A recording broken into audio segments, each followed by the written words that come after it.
Sosok Nazwa Alia, 19, gadis asal Sumatera Utara meninggal di Kamboja. Ia meninggal usai dirawat beberapa hari di sebuah rumah sakit di Phnom Penh. Kepergiannya yang tiba-tiba meninggalkan luka mendalam bagi keluarga, terutama sang ibu, Laniari Hasibuan, 53, yang masih tak percaya anak bungsunya berpulang dengan cara seperti ini. Sebelum meninggal dan pergi ke Kamboja, Nazwa ternyata berbohong kepada ibunya. Ia meminta izin untuk melakukan interview kerja di Medan. Lantas seperti apa sosoknya? Nazwa adalah gadis asal Jalan Bejo, Gang Sejahtera, Dusun 16, Kecamatan Percut Seituan, Kabupaten Deli Serdang, Sumatera Utara. Ia baru saja lulus dari SMK Telkom 2 Medan dan dikenal sebagai sosok yang ceria, penuh semangat, serta memiliki mimpi besar untuk bisa bekerja dan melihat dunia luar. Sejak lulus sekolah, Nazwa sering mengutarakan keinginannya untuk pergi ke luar negeri. Salah satu negara yang begitu ingin ia kunjungi adalah Kamboja. Namun, niat itu sempat ditentang oleh sang ibu. Laniari menilai Kamboja bukanlah tempat yang aman untuk dituju. Meski begitu, Nazwa tetap berusaha meyakinkan dirinya. Bahkan, ia rela berbohong agar mimpinya bisa terwujud. Awalnya anak saya minta izin untuk ikut study tour, tapi saya tolak.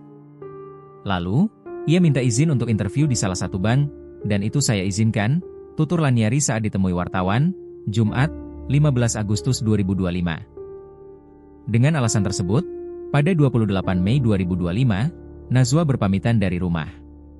Tak lama berselang, kabar mengejutkan datang. Sang ibu mendapat informasi bahwa Nazwa ternyata berada di Bangkok, Thailand, dan sempat menginap di Hotel Center Pan. Saya sempat pingsan saat mendengar itu. Waktu saya tanya dengan siapa ke Bangkok, Nazwa bilang bersama teman PKL-nya. Tapi setelah saya desak, ia mengaku pergi sendiri, ucap Laniari. Sejak saat itu, komunikasi antara Nazwa dan ibunya semakin renggang. Bahkan, Nazwa sering menolak untuk mengangkat telepon dari sang ibu. Laniari yang panik sempat berencana melaporkan anaknya hilang ke Polsek Medan Tembung. Namun laporan tersebut ditolak karena keberadaan Nazwa sudah diketahui dan ia bukan lagi anak di bawah umur.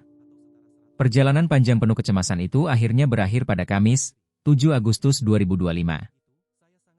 Pihak Kedutaan Besar Republik Indonesia, KBRI, di Phnom Penh memberi kabar bahwa Nazwa sedang dirawat di sebuah rumah sakit di Kamboja.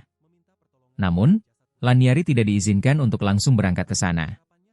KBRI melarang saya datang ke Kamboja karena katanya anak saya benci melihat saya. Mereka sarankan adik saya atau keluarga lain yang berangkat, kata Laniari lirih. Beberapa hari setelah menjalani perawatan, pada Senin, 12 Agustus 2025, kabar duka itu datang. Nazwa dinyatakan meninggal dunia. Saya dapat kabar tanggal 7 Agustus anak saya dirawat di RS, dan kemarin, 12 Agustus, saya kembali dikabarkan kalau anak saya sudah meninggal dunia, ungkap sang ibu dengan suara bergetar. Kini, jenazah Nazwa masih tertahan di Kamboja. Hambatan biaya menjadi kendala utama. Untuk memulangkan jenazah ke Indonesia, keluarga membutuhkan sekitar $8.500 Amerika atau setara 138 juta rupiah, jumlah yang mustahil mereka penuhi sendiri. Saya tidak punya uang sebanyak itu. Saya sangat berharap pemerintah membantu pemulangan jenazah anak saya, ucap Laniari dengan penuh harap. Tangisan seorang ibu yang kehilangan anaknya kini menggema, meminta pertolongan agar jasad putrinya bisa kembali ke tanah kelahiran. Harapannya hanya satu, bisa mengantar Nazwa ke peristirahatan terakhirnya di kampung halaman, bersama keluarga dan orang-orang yang mencintainya.